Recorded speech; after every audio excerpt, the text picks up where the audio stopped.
शुंगकालीन सभ्यता एवं संस्कृति का महत्व। पिछले वीडियो में मैंने शुंग काल के बारे में बताया था कि शुंग कौन थे और जो उनका सबसे शक्तिशाली शासक था पुष्यमित्र शुंग, उसने किस तरीके से आक्रमण किए थे और किस तरीके से समाज के ऊपर प्रभाव डाला था। तो आइए उसी क्रम को आगे बढ़ाते हुए आज बात करते हैं शुंगकालीन सभ्यता एवं संस्कृति के महत्व की, कि उस समय में सभ्यता और संस्कृति के क्षेत्र में क्या क्या महत्वपूर्ण परिवर्तन हुए थे। तो आइए वीडियो शुरू करते हैं। पुष्यमित्र शुंग की अश्वमेध यज्ञ में ब्राह्मण धर्म को की उसे प्रतिक्रिया का आरंभ किया, जिसका पूर्ण विकास 5 शताब्दियों के बाद समुद्रगुप्त और उसके उत्तराधिकारियों के समय में हुआ था।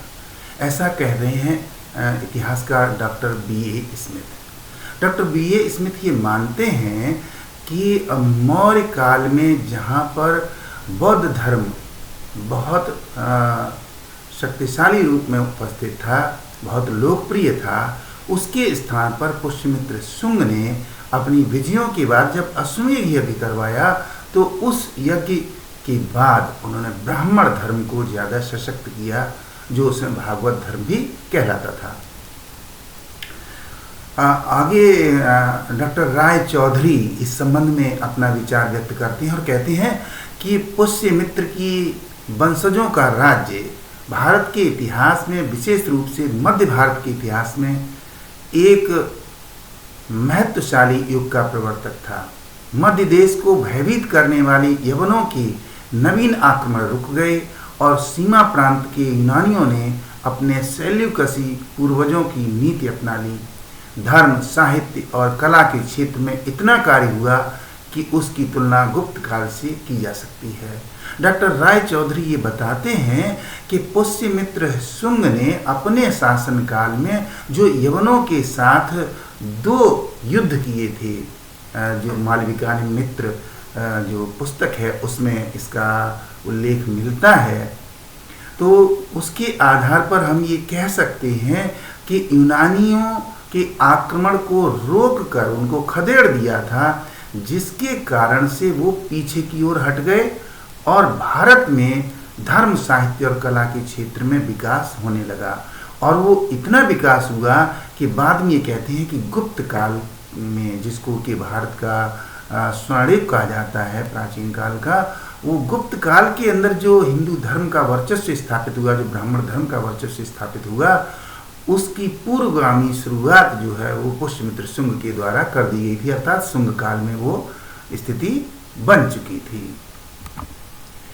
अब हम देखेंगे कि आखिर इस शुंग वंश के शासक कौन कौन से थे। ये जानना बहुत जरूरी है ताकि हम समझ सकें कि किसके शासनकाल में सभ्यता और संस्कृति के क्षेत्र में किस प्रकार से विकास हुआ था। तो सबसे पहला जो शुंग वंश का संस्थापक था वो था सम्राट पुष्यमित्र शुंग। इसने 185 ईस्वी पूर्व से लेकर 149 ईस्वी पूर्व तक शासन किया था। दूसरा था उसका पुत्र सम्राट अग्निमित्र शुंग, जिसने 149 ईस्वी से लेकर 141 ईस्वी पूर्व तक शासन किया था। तीसरा था सम्राट वसुज्येष्ठ शुंग, जिसने 141 से लेकर 131 ईसा पूर्व तक शासन किया था। अगला था सम्राट वसुमित्र शुंग, जिसने 131 से लेकर 124 ईसा पूर्व तक शासन चलाया था। इसके बाद था सम्राट अंधक शुंग, जिसने 124 से लेकर के 122 ईस्वी पूर्व तक अपना छोटा सा शासनकाल था, लेकिन बड़ा प्रभावी शासन किया। इसके बाद सम्राट पुलिंदक शुंग 122 से लेकर 119 ईस्वी पूर्व तक इन्होंने शासन किया था। सम्राट घोष शुंग 119 से लेकर के 108 ईस्वी पूर्व तक इन्होंने शासन किया था। इसके बाद सम्राट वज्रमित्र शुंग, जिन्होंने 108 से लेकर 94 ईस्वी पूर्व तक शासन किया था। इसके बाद थे सम्राट भगभद्र शुंग, जिन्होंने 94 ईस्वी पूर्व से लेकर 83 ईस्वी पूर्व तक शासन चलाया था। और शुंग वंश का जो अंतिम सम्राट है जिसको माना जाता है वो है सम्राट देवभूत शुंग, जिसने 83 ईसा पूर्व से लेकर 73 ईसा पूर्व तक शासन चलाया था, अर्थात 10 वर्ष तक शासन चलाया था। तो 185 ईसा पूर्व में जो शुंगकालीन शासन स्थापित हुआ और चला, वो 73 ईसा पूर्व तक ये शासन चला था। तो इस तरीके से एक लंबे शासन काल के अंतर्गत शुंग राजाओं ने या शुंग सम्राटों ने अपने समाज, अपने धर्म, अपने साहित्य, कला और संस्कृति के क्षेत्र में बहुत परिवर्तन किए थे। अब आइए देखते हैं कि शुंगकालीन सभ्यता और संस्कृति के वे महत्वपूर्ण तथ्य कौन से हैं या तत्व कौन से हैं जिनको जानना बहुत जरूरी है। तो सबसे पहली बात है ब्राह्मण धर्म का उत्थान एवं वैदिक संस्कृति का प्रसार। जो वैदिक संस्कृति मौर्य काल से पहले बहुत ही सशक्त रूप में थी, मौर्य काल में आकर के चूंकि बौद्ध संस्कृति का विकास हो चुका था, इसलिए वैदिक संस्कृति हाशिए पर जा चुकी थी। यद्यपि मौर्य शासकों ने वैदिक संस्कृति को ज़्यादा नुकसान नहीं पहुंचाया था, परंतु उनके विकास के लिए भी कोई कार्य नहीं किया था, जिसके कारण से जो भी कार्य किए गए थे वो बौद्ध धर्म के विकास के लिए किए गए थे। मगर पुष्यमित्र शुंग के शासन काल में ब्राह्मण धर्म को पुनर्स्थापित किया गया, पुनर्संचालित किया गया और वो शक्तिशाली होने लगा। तो इसमें जो महत्वपूर्ण बातें थी वो थी ब्राह्मण धर्म की विधियां एवं रीतियां पुनः प्रचलित हो गई। जो ब्राह्मण धर्म की नीतियां थी, जो उनके मंत्र थे, सूत्र थे, साहित्य था, वो फिर से शुरू हो गया। पुष्यमित्र सिंह ने 2 बार अश्वमेध यज्ञ करवाए थे। पुष्यमित्र सिंह ने 2 बार अश्वमेध यज्ञ इसलिए करवाए थे ताकि वो ये बताना चाहता था कि मौर्य साम्राज्य पूरी तरीके से समाप्त हो चुका है और शुंग साम्राज्य जो है वो स्थापित हो चुका है, और उसके साथ ही ब्राह्मण धर्म और वैदिक संस्कृति पुनः स्थापित हो चुकी है। इसलिए अब ब्राह्मणों को किसी तरीके से भयभीत होने की आवश्यकता नहीं है। इस काल में ब्राह्मण धर्म भागवत धर्म के नाम से प्रसिद्ध हुआ था। मैंने पहले ही अभी आपको बताया था कि जो ब्राह्मण धर्म था उसको भागवत धर्म के नाम से ये उस समय सशक्त बनाया गया था। अगली बात है बौद्ध धर्म के प्रति असहिष्णुता व्यक्त की गई थी। जो बौद्ध धर्म था उसकी आलोचना की गई थी, और कुछ इतिहासकार तो ये मानते हैं कि पुष्यमित्र शुंग ने बौद्ध धर्म को नष्ट करने के लिए हर संभव प्रयास किया था। उसने यहाँ तक कहा था कि अगर बौद्ध भिक्षु का कोई स्थिर ला करके हमें देगा तो मैं उसे 100 रोमन दिनार इनाम में दूंगा। तो कहने का मतलब है यहाँ पर जो बौद्ध धर्म के प्रति उसकी असहिष्णुता थी वो व्यक्त होती है। अगली बात है इस काल में ब्राह्मण धर्म से संबंधित विभिन्न ग्रंथ लिखे गए। इस समय जो था वो अनेक ग्रंथ लिखे गए थे जिसमें स्मृतियाँ थीं, और बहुत से इतिहासकार तो इसको रामायण और महाभारत काल मानते हैं, और विभिन्न संहिताएं लिखी गई थी। गार्गी संहिता लिखी गई थी। संस्कृत में अनेक प्रकार से साहित्य लिखा गया था जो कि ब्राह्मण धर्म से संबंधित था। अगला है तत्कालीन साहित्य में ब्राह्मण धर्म के आदर्शों को सशक्त रूप में प्रतिपादित किया गया था। जो भी साहित्य लिखा गया था उसमें ब्राह्मण धर्म की बढ़ाई की गई थी, प्रशंसा की गई थी, और उसको अपनाने के लिए आदेशित किया गया था, उसके आदर्शों को संस्थापित किया गया था। अगली बात है भाषा की दृष्टि से अगर हम देखें तो पाली भाषा जो कि बौद्ध धर्म की प्रमुख भाषा थी और मौर्यकाल की प्रमुख भाषा थी, उसके स्थान पर संस्कृत भाषा और साहित्य का विकास होने लगा। तो इस तरीके से देखेंगे कि शुंग काल में ब्राह्मण धर्म और वैदिक संस्कृति का प्रचार और प्रसार हुआ। दूसरी बात अगर हम देखें तो वो है स्थापत्य कला का अभूतपूर्व विकास। यद्यपि स्थापत्य कला का मौर्य काल के अंतर्गत भी विकास हुआ था, और उस समय खास तौर से जो बौद्ध शैली थी उसका विकास हुआ था। अनेक स्तूप बनाए गए थे, विहार बनवाए गए थे, बौद्ध मठ बनवाए गए थे, और विभिन्न प्रकार के महल इत्यादि भी बनवाए गए थे। लेकिन शुंग काल में इसमें परिवर्तन आया और शुंग भवन निर्माण कला में एक नए युग का शुरुआत हुआ, नए युग की शुरुआत। भरहुत के जंगलों ने शुंग काल को अमर बना दिया। भरहुत एक स्थान है जहाँ के जंगलों में अनेक कृतियाँ बनवाई गई थी, तो वहाँ जो देखा जाता है वो है उस शुंगकालीन सभ्यता के हमको भवनों के अवशेष प्राप्त होते हैं। पुणे के निकट जो है भज नामक स्थान पर एक विहार बनवाया गया था और एक बड़ा चैत्य बनवाया गया था। चट्टानों को काट करके स्तूप बनवाए गए थे। अजंता में कट संख्या 9 आदि प्रमुख वास्तुकृतियां बनवाई गई थी। तो कहने का तात्पर्य यह है कि शुंगकालीन शासकों ने न केवल ब्राह्मण धर्म से संबंधित भवनों का निर्माण करवाया, बल्कि बौद्ध धर्म से संबंधित भी अनेक भवनों की मरम्मत करवाई थी और अनेक बनवाए थे। भारत में वृक्ष देवता, बेसनगर में गरुड़ स्तंभ, चक्राम या बिहार को घेरे हुए बोध गया की जंगले का मतलब है रोशनदान जो होते हैं, खिड़कियां जो होती हैं, वो बनाई गई थी। और नासिक का चैत्य, ये जो तमाम इमारतें बनाई गई थी, ये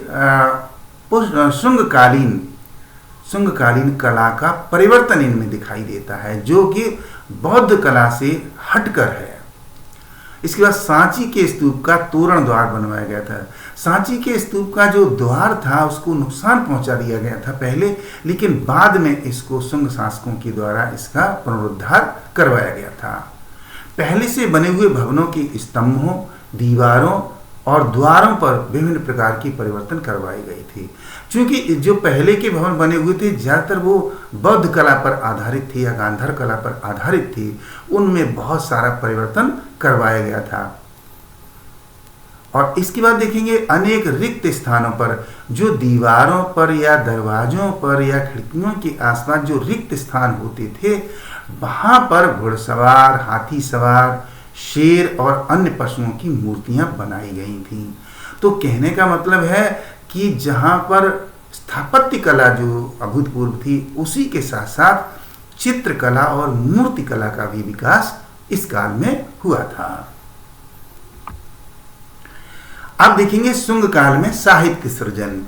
साहित्य के क्षेत्र में भी शुंग काल के अंतर्गत बहुत परिवर्तन हुए, जिससे सभ्यता और संस्कृति के अंतर्गत परिवर्तन आया और विकास हुआ। इस काल में साहित्य के क्षेत्र में बहुत उन्नति हुई थी। महाज्ञानी पतंजलि के द्वारा महाभाष्य की रचना लिखी गई थी। इस महाभाष्य रचना के अंदर बहुत सी व्याख्याएं की गई थी जो कि जटिल प्रश्नों से संबंधित थी और इसको अत्यंत सरल बनाया गया था। तो पतंजलि जो कि महाज्ञानी विद्वान थे, उनके द्वारा ये रचना लिखी गई थी। इस काल के अंदर स्मृतियों की रचना की गई थी। स्मृतियों की रचना में खास तौर से देखेंगे तो मनुस्मृति की रचना की गई थी और मनुस्मृति ने ही ब्राह्मण धर्म को अत्यंत सशक्त और जटिल बना दिया था, क्योंकि उसमें जो व्यवस्थाएं की गई थी मनुस्मृति में, उसकी जो व्याख्या दी गई थी वो सामान्य जनों की समझ से परे थी, जिसके कारण से ये ध्यान रखा गया था, ये कहा गया था स्मृतियों के अंतर्गत कि यह धर्म जो है वो साधारण व्यक्तियों के लिए नहीं है, केवल विशिष्ट व्यक्तियों के लिए है। और इसके कारण से ब्राह्मण धर्म थोड़ा जटिल हो गया था। पाणिनि के व्याकरण ग्रंथ, पाणिनि जो व्याकरण ग्रंथ लिखा अष्टाध्यायी, इस अष्टाध्यायी पर अनेक टिप्पणियां लिखी गई थी इस काल के अंतर्गत। ज्योतिष ग्रंथ के रूप में अगर हम देखें तो भारतीय ज्योतिष का बहुत ही महत्वपूर्ण ग्रंथ है गार्गी संहिता, जिसमें तमाम तरीके से नक्षत्र विज्ञान की व्याख्या की गई है और ग्रह योग इत्यादि की व्याख्या की गई है। वो इसी काल में लिखा गया था। महाकवि कालिदास ने जो तमाम रचनाएं लिखी हैं, उनकी 13 प्रमुख रचनाएं मानी जाती हैं। इसमें से जो मालविकाग्निमित्रम ग्रंथ है वो शुंगकालीन शासक जो था अग्निमित्र, उससे संबंधित है। और इस ग्रंथ में जो है वो संघ शासन का वर्णन किया गया है कि किस तरीके से शुंग शासकों के द्वारा शासन चलाया जाता था, और खास तौर से अग्निमित्र के द्वारा।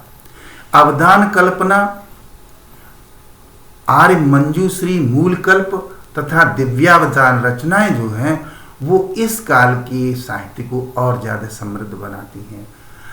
अवदान कल्पना जो है वो दिव्यावदान का ही एक भाग माना जाता है, जिसमें बौद्ध संस्कृति के बारे में जानकारी मिलती है और साथ ही इसमें शुंगकालीन सभ्यता और संस्कृति की भी जानकारी मिलती है। तो इस प्रकार हम देखते हैं कि शुंग काल के अंतर्गत चाहे वो संस्कृत रही हो, पाली में भी और अन्य विभिन्न भाषाओं में रचनाएं की गई, विभिन्न क्षेत्रों से संबंधित रचनाएं की गई, चाहे वो चिकित्सा से संबंधित हों, चाहे वो नक्षत्र विज्ञान से संबंधित हों, चाहे वो चरित्र पुस्तकें हों, चाहे वो राजनीतिक शासकों की पुस्तकें हों या धर्म से संबंधित हों, धर्म की टीका टिप्पणी या व्याख्या से संबंधित हों, अनेक प्रकार के ग्रंथ इस समय लिखे गए थे।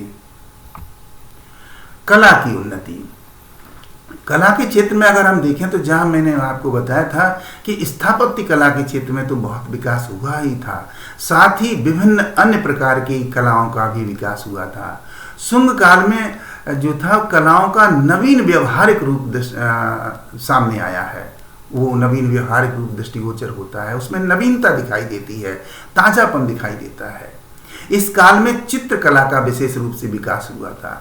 दीवारों पर, तोरण द्वारों पर और छतों पर, अन्य विभिन्न स्थानों पर तमाम प्रकृति से संबंधित दृश्य बनाई गई थी, जिसमें पशु पक्षी इत्यादि होते थे, हाथी घोड़े और विभिन्न प्रकार के पक्षी मयूर इत्यादि होते थे। इस काल में चित्रकला और मूर्तिकला दोनों बेजोड़ रूप से दिखाई देती हैं। इस काल की जो है वो चित्रकलाएं और मूर्तिकला जो है वो दोनों ही बहुत ही श्रेष्ठ हैं। सांची, भरहुत, पुणे, विसनगर आदि ऐसे स्थान हैं जहां पर शुंगकालीन कला के उदाहरण दिखाई देते हैं। इन सब के अतिरिक्त शुंग काल में लोक कला, जहां पर हमने स्थापत्य कला की बात की, चित्रकला की बात की और मूर्तिकला की बात की, तो वहीं पर लोक कला भी प्रचलित थी और उस लोक कला के आधार पर विभिन्न प्रकार के त्योहार मनाए जाते थे, सामाजिक क्रियाकलाप किए जाते थे, जिसमें विवाह इत्यादि होते थे, जन्मदिन, विवाह और विभिन्न जीवन से संबंधित जो उत्सव होते थे वो मनाए जाते थे, जिसमें लोक कला के दर्शन दिखाई देते थे। लोग अपने घरों की दीवारों को सजाते थे, अन्य विभिन्न सार्वजनिक स्थानों को सजाते थे, वहाँ पर चित्र बनाते थे और विभिन्न प्रकार के निर्माण भी करते थे, जहाँ पर लोक कला दिखाई देती है। समीक्षा की दृष्टि से हम देखें तो इस काल के अंतर्गत अर्थात शुंग काल के अंदर विभिन्न प्रकार की सांस्कृतिक विरासत के दर्शन होते हैं। जो सभ्यता और संस्कृति का विकास हुआ वो चौमुखी विकास हुआ।